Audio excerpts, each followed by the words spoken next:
கனிமொழி அவர்களே, உங்ககிட்ட ஒரே ஒரு கேள்வி. திமுக மீதும் முதல்வர் மீதும் மக்கள் மிகப்பெரிய நம்பிக்கையோடு இருக்கிறாங்கன்னு சொல்றீங்களே, எதை வச்சு நீங்க அப்படி சொல்றீங்க? உண்மையிலேயே உங்கள் மேலயும் உங்க ஆட்சி மேலயும் மக்கள் நம்பிக்கை இழந்துட்டாங்க, அதுதான் உண்மை. நீங்க எதிர்க்கட்சியா இருக்கும்போது சாத்தான் குளத்துல போலீஸ்காரங்களால 2 பேர் கொல்லப்பட்டாங்க. அப்ப நீங்க அவங்க குடும்பத்தார நேர்ல பார்த்து ஆறுதல் சொல்லி பணம் எல்லாம் கொடுத்தீங்க.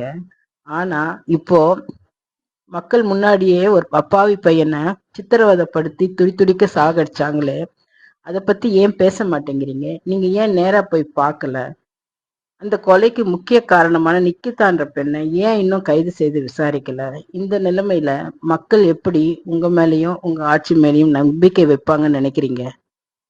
மணிப்பூர்ல நடக்கிற கொடுமைக்கெல்லாம் கேள்வி கேட்குறீங்க. உங்க ஆட்சியிலே கடந்த 4 வருஷமா 24 பேர் லாக்அப் மரணம் அடைந்ததா சொல்றாங்க. நீங்க எதுவுமே கேள்வி கேட்க மாட்டேங்கிறீங்களே. எதிர்க்கட்சியா இருக்கும்போது மக்களுக்கு ஏதாவது நடந்தா கேள்வி கேட்குறீங்க. அதே உங்க ஆட்சியில நடந்தாக்கா நீங்க கண்டுக்கவே மாட்டேங்கிறீங்க. அதனால மக்கள் உங்களை எதிர்க்கட்சியா ஆக்கிட்டாக்கா நீங்க என்ன பண்ணுவீங்க?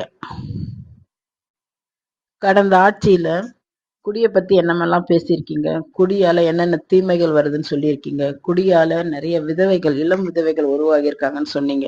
அதனால நாங்க ஆட்சிக்கு வந்தா ஒயின் ஷாப்பே இருக்காது, டாஸ்மாக் கடையே இருக்காது, மூடிடுவோம்னு சொன்னீங்க. ஆனா நீங்க வந்து மூடல, அதை குறைக்கவும் இல்லை, அந்த குடியை பத்தி எதுவும் பேசுறதும் இல்லை. கள்ள சாராயம் குடிச்சு செத்தவங்களை பத்தி கூட நீங்க பேச மாட்டேங்கிறீங்க. மக்கள் எல்லாம் ஓட்டு போட்டு உங்களை நாடாளுமன்ற உறுப்பினர் ஆக்கியிருக்காங்கன்னா எதுக்காக? மக்களுக்கு நல்லது செய்வீங்க, மக்களுக்காக குரல் கொடுப்பீங்கன்னு தான் ஒரு பெண்ணா உங்களுக்கு வந்து ஓட்டு போட்டிருக்காங்க. ஆனா நீங்க எதுவுமே செய்யல. அதனாலதான் சொல்றேன், மறுபடியும் சொல்றேன், உங்க மேலயும் உங்க ஆட்சி மேலயும் மக்கள் நம்பிக்கை இழந்துட்டாங்க. அதுதான் உண்மை. பிடிச்சிருந்தா லைக் பண்ணுங்க, ஷேர் பண்ணுங்க, உங்க கருத்தை பதிவு பண்ணுங்க, மறக்காம சப்ஸ்கிரைப் பண்ணுங்க. நன்றி, வணக்கம்.